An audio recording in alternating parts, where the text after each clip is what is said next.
Good morning, everyone. It's Rod. How you doing? Listen, we're in my office today celebrating the 15th birthday of my 400 amp hour battery bank that I built back in 2009. These cells are born on May 9th of 2009, or May 10th of 2009, sorry. Sometimes I misspeak this early in the morning. But anyway, I just want to talk a little bit about the history of my involvement with lithium iron phosphate and summarize how I built the battery, how I arrived at all my set points and everything like that. So my history with lithium iron phosphate goes all the way back to 2007.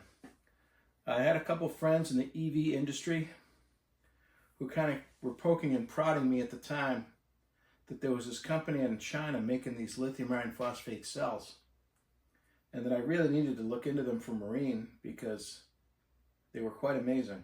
And so I started doing some research. I researched for about 2 years before I even bought my 400 amp hour cells. I bought many smaller cells, 100 amp hour cells, which I have plenty of over there that I've destroyed and ruined. But you got to understand that back in 2007, nobody knew anything about lithium iron phosphate batteries. There was no information on the internet.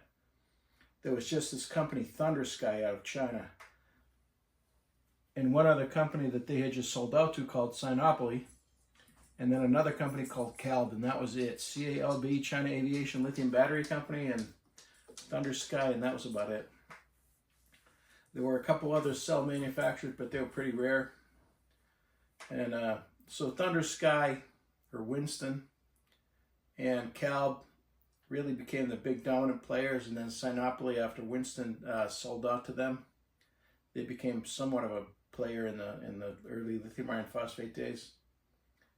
This bank started after 2 years of research. What I had to first find out was how we could charge these batteries without ruining them. I had experience with LiFePo batteries in my kids' remote control cars. A lot of experience with those, and a lot of ruined batteries and a lot of near fires. So I was skeptical. I really was skeptical on these things. Number one, I had no belief whatsoever these would deliver 2,000 cycles to 80% depth of discharge. I did not believe that at all. In fact, I set out to prove them wrong. That was what this bank was for. I bought this bank to do education for myself and my crew, my guys, my electricians, so that everybody would understand this stuff, because I knew it was a coming trend in the marine industry. There's no way it's not going to be when lead acid batteries are so fucking horrible. And they've been lying to us for years about the cycle life, and it's not true. They all lie. These cycle lives for lead acid batteries are made in a lab with white coats and white gloves, where none of this testing is real world. And the problem with lead acid batteries is they sulfate. Lithium iron phosphate batteries do not sulfate. So even just a few cycles with lead acid batteries, if you discharge them too far, you can pretty much ruin them. We had plenty of very expensive, $2,000, $3,000, $4,000 AGM banks ruined in a matter of under 2 years because people didn't understand how to charge them correctly. We go all the way back to the very, very early days when AGMs first came into the market. And I can tell you without a doubt, we were charging them just as the manufacturers said we should be. In fact, we changed that multiple times because we kept having problems. The Godber family, which owned Lifeline Battery, was excellent. Justin and his brothers and everybody out there, Dave Vudatakis, they were awesome in helping us figure out how to make these batteries last a long time. They originally launched into the market telling us 80% depth of discharge. When we realized quickly that that was not going to happen, they revised that to 50% recommended. But even 50% is really gonna destroy an expensive bank like that in a short period of time. So, in any event, that's why I got into lithium iron phosphate. I spent 2 years charging, discharging, overcharging, undercharging these lithium iron phosphate cells. In fact, I have a whole garage full of ruined Winston cells because Winston claimed that they added yttrium to their cells. Now, yttrium is just one of the elements that's out there. And my take on that, they told us we could charge those batteries below freezing. Nothing is further from the truth. It's a complete fucking lie. I'll tell you that right now. Winston Chung, the owner of Winston Battery, is a crook as far as I'm concerned. He will not release any data proving that. He will not publish any white papers. He will not let you see them. We've tried to talk to them. We've tried to get this data. I've spent hours on the phone with Professor Don up at Dalhousie University in Nova Scotia, who's one of the foremost experts on lithium batteries in the world. He's worked for Tesla. He's done all kinds of work. The guy's brilliant. When we had the conversation about yttrium, he laughed at me. He said, yttrium's not going to change the freezing point of the electrolyte in the battery. So it, what I've come to realize is the claims about yttrium are basically bullshit. What it was, Winston Chung sold this technology to Sinopoly. Sinopoly then started selling the batteries that look just like these in black. They started manufacturing them. A few months later, apparently, Winston Chung relaunched Thunder Sky cells under the Winston brand. And basically, Sinopoly just started suing him right off the bat because he had already sold that technology to them. So what did Winston do? They went back to the drawing board and they said, oh, well, we got this innocuous element we can add to these batteries and then it's different. So they added yttrium. The only reason I think they added yttrium was to get around the lawsuits. I don't believe it does anything. Nobody in the industry can tell me what the hell it does. I've not seen yet a single white paper that shows that the yttrium actually does anything. And for your information, these are pre-yttrium cells, okay? 2009 cells. These are just straight up lithium iron phosphate. These do not have the yttrium in them. And pardon my voice, I had a stroke 2 years ago and I don't talk so well in the morning. That's why I only have one arm. So anyway, the yttrium, I bought a bunch of cells to run the security cameras up at our homestead property. We've got a retirement property up here in western Maine in the mountains. And I needed to run security cameras, but it's on off-grid property and we didn't have the solar array up yet. So I bought some Winston cells and figured, well, these things will run the cameras. I did a ton of research on charging in cold weather. And if you charge at a very, very, very low rate, it's possible. But the problem is, if you're charging at a very, very low rate and the electrolyte actually freezes, you're screwed. And I found that out the hard way. I got a ton of Winston cells in the barn and the garage out there that are completely ruined because I tried to charge them with a very, very low wattage solar array just to keep these security cameras going. And I was charging them at lower than 13.8 volts. Honestly, I had those things set at 13.5 for the winter because that's what I had decided on, because I didn't want to ruin the cells. So I was charging at a very low current, very low voltage. And by spring, those batteries were gone. I mean, they'd lost more than half of their capacity over the winter. Now, compare that to these batteries. These cells here, these are made in 2009. I stopped counting the cycles on this battery. And I did this because I did this battery for research purposes. I counted every cycle. I tried to run every cycle on this bank to at least 80% depth of discharge. But every 50 cycles early on, I was capacity testing this battery every 50 cycles because that's how doubtful I was on the capacity claims. So every 50 cycles, I'd run it all the way down to 0%, record my capacity. Finally, when I got to about, I think 1,000 cycles, I started doing it every 100 cycles because, my God, it just was so time consuming to do all that stuff. And I wasn't seeing any changes whatsoever in the capacity of these cells. Now, I stopped counting at 2250, but that 2250 cycles included at least 100 cycles to 0%. So, and I'll tell you right now, I'm not even going to put this up on the screen yet, but these sat on float. I've retired this bank because I no longer have a boat. Because of the stroke, I can no longer sail. So the boat is gone. But what I did is I put these into use as my backup battery for the house. Because it's hard for me to get to the barn in the winter to turn on the generator and get everything going, I just put a Magnum inverter in, and I can just go in the garage and flip a switch, and now the boiler and the heating system runs off this battery. But what that meant was, because here in Maine, we never know when the power is going to go out. So what that meant was I had to keep this at float, which I did at about 13.5, because I wanted the battery ready. And so for the last 2 years, since at least 2021, this battery's just been sitting at 13.5 volts. And what I've learned over the years about float in lithium iron phosphate cells is they certainly can be floated, but you want to keep them at as low a voltage as you can. Because anything, you know, above a certain voltage, you're degrading the capacity over time. That's why they tell you to store them at about 50% state of charge. Because holding these cells at high voltage really degrades the capacity. So, but another thing that I've found is that when the batteries are used early on, cells, you take brand new cells like I have over here, those blue ones, and if I were to float those, I'd probably lose about, you know, if I float those at 13.6 or 13.8, like a lot of manufacturers say is okay, I'd lose probably 10% of the capacity in the first year. But now if I continue to float those after that, I'm not going to lose that 10% again. It's much less as time goes on. And these are just things that I've figured out over time. It's still not all that healthy to hold these things at high state of charge all the time, but with the amount of cycles these batteries have, who the fuck cares? Just use the shit out of these things and you'll see that they last. So anyway, back to the point.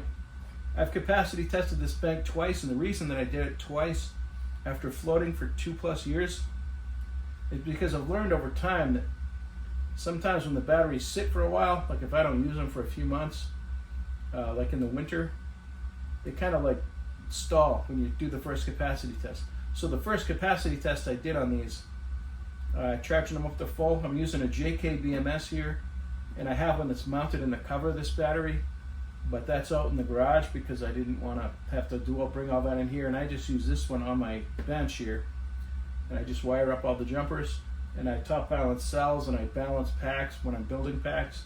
So this is kind of like my shop general BMS, and all I do is I just connect it to the bus bars and we're good. So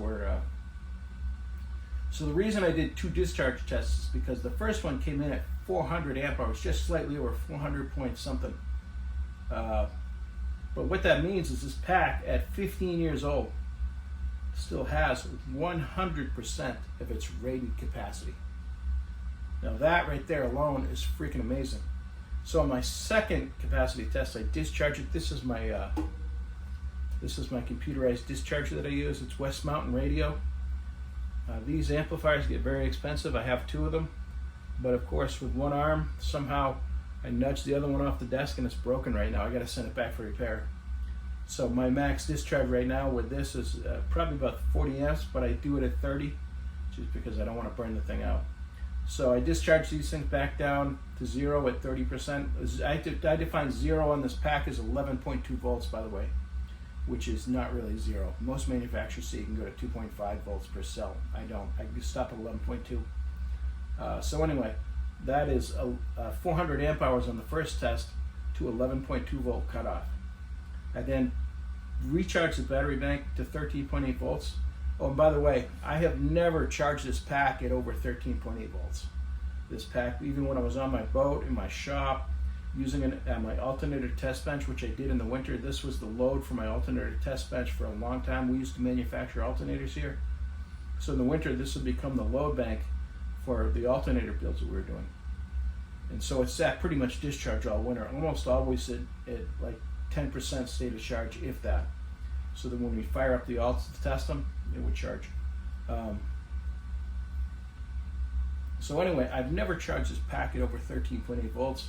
Back in my early days of learning what these batteries needed, because there was no information. Winston was saying you could go to 4 volts per cell on these things.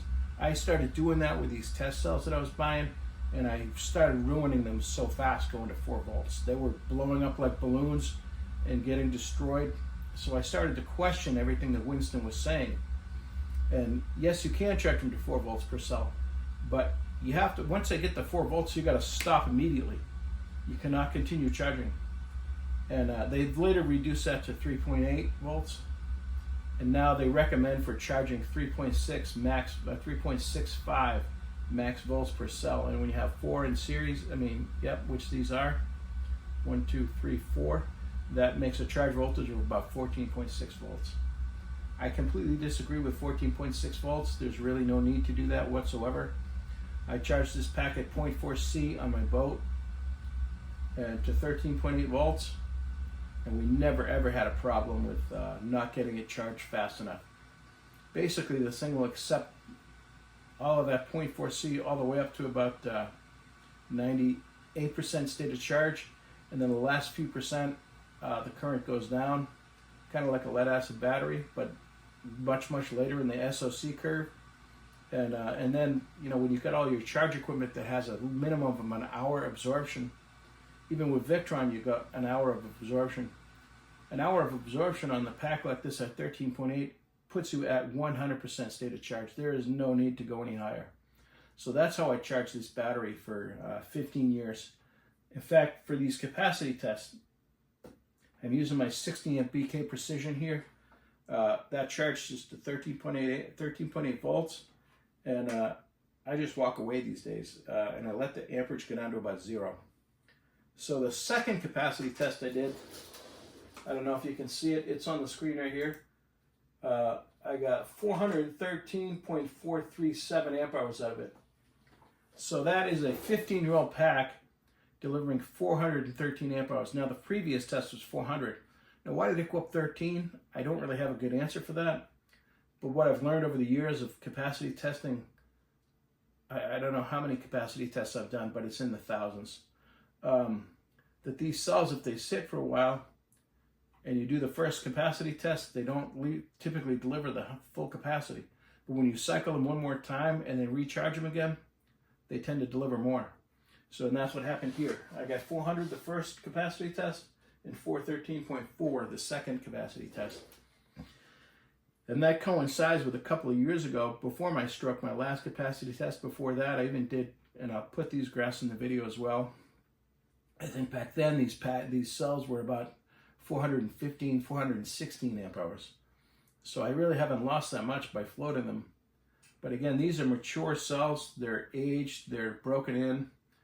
They're not going to lose that new capacity right off the top. And Thunder Sky, when they sold these cells early on, every one of these plastic cells, I don't care whether it was Sinopoly or Cal or GBS or Winston Thunder Sky, they all came in over their rated capacity. These days with these aluminum cells, they come in at barely over capacity or barely meet capacity, depending on if you get good quality ones, grade A or not. But back in the day, I mean, these cells probably delivered, I have tests on these very early on at well over 440 amp hours. So I've lost a little bit in 15 years if you consider that I was going to 440 amp hours. But back then in 2009, I did not own the test equipment that I have now. I was working off a custom-built constant current DC charger that a friend of mine who's an electrical engineer and myself built. He had a wave solderer, so we designed it and built it. And it was a piece of shit, but it worked. So after that, I moved to dedicated DC load banks, they call them. I used Array 3721As, I believe, 40 amp, and I got 2 of them so I could run them in parallel. I could discharge at 80 amps. And then I eventually moved up to these West Mountain Radio computerized dischargers. So, but anyway, guys, these cells were born May 10th of 2009. They're still in use here at my house. They run my emergency backup for the heating system. In Maine, we lose power a lot in the winter. And going down to the garage and just flipping the switch and having heat and not having to worry about going out to the barn and firing up the generator is pretty awesome.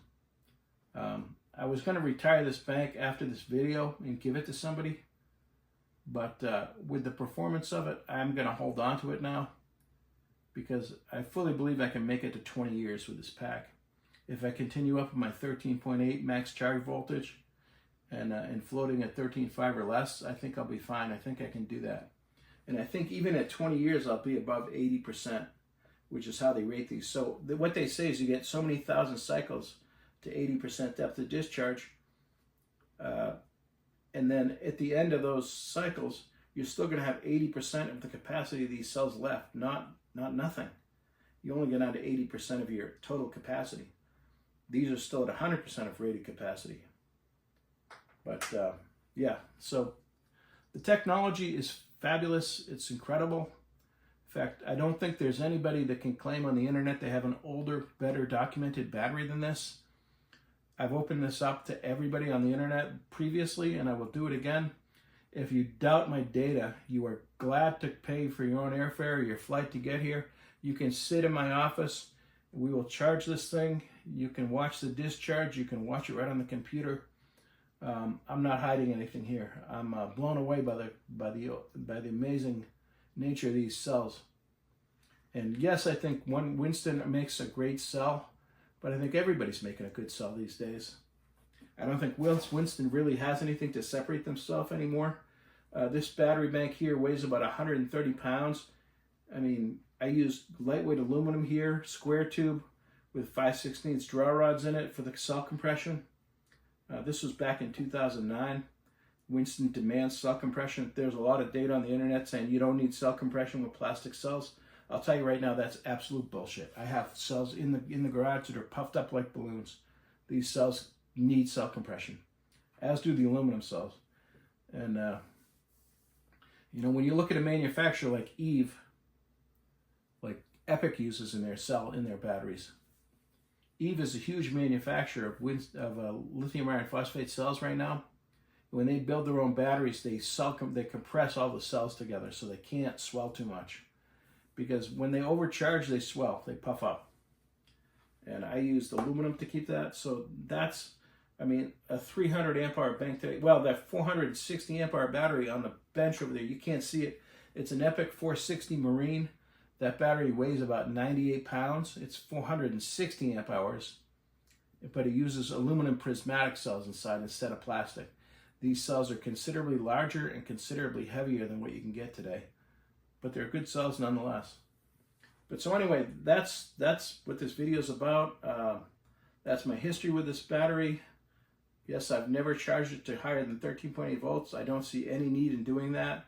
It only serves to degrade the capacity of the cells. And this is living proof right here. 15 years old. Over 2,500 cycles. I stopped counting at 2,250. Well over 100 of those cycles went to 0%. My take on lithium iron phosphate these days, people go, oh, you know, what depth of discharge do you go to? These days I just say, I don't give a shit, honestly.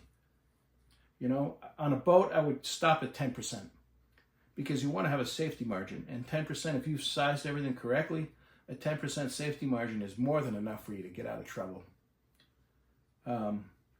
So discharge these things down to 10% SOC and you'll be fine. You're still going to get, these batteries will still outlast you, trust me, if you do that. You know, we got people buying these things stopping at 50% like they're lead acid. That's insanity. There's no need to do that at all whatsoever. You're just wasting money. In fact, up at the farm, remember I mentioned we had an off-grid property up in Western Mountains of Maine here. Our whole barn right now is powered off solar. And that barn has kilovolt batteries in it right now. Kilovolt's now out of business. But we get up to the barn on the weekend on a Friday. We flip the lights on. We flip everything on. That's all running off a Victron inverter. And then we have the generator that feeds in if we need to charge. But we don't worry about it. We flip the batteries charged by solar during the week. We flip the lights on. We leave on Sunday. We don't touch anything. If the lights shut off, they shut off. We don't care. So that those batteries have been down to 0% and cut off probably 30 or 40 times in the last couple of years. I don't care. When I capacity test them, they still have 100% of their capacity. They're going to outlive us. So this idea of, oh, I got to be careful about SOC and depth of discharge. After 15 years with these cells, do not fucking worry about it, honestly. If you're on a boat, stop at 10%. You got to leave yourself a little room of cushion. If you want to make that 20% for your own comfort, that's fine. But don't worry about over discharging these things. Don't worry about going to the cutoff. It's not going to harm them. Just make sure your cutoff is sufficiently high enough, like 11.2 volts like I use, and you'll be fine. I mean, you can take these things to 2.5 per cell, which is 10 volts, but I don't do that. I don't, because you know what? There's no, if you look at the curve, when you get to 11.2 volts as a 12.8 volt pack, the current just goes like this. I mean, you can see, you know, if I were to point out where that 11.2 volts is here, you can see that curve is already dropping off even before that. So, but when you get to about 11.2 volts, it's just like a rocket. There is no current left. So anyway, I hope this helps you guys. And I hope it puts, I was going to type this out, but I only have one finger and Honestly, typing these days is more difficult than just making a video, other than my voice and mumbling in the mornings. But if you have any questions, just put them in the comments here.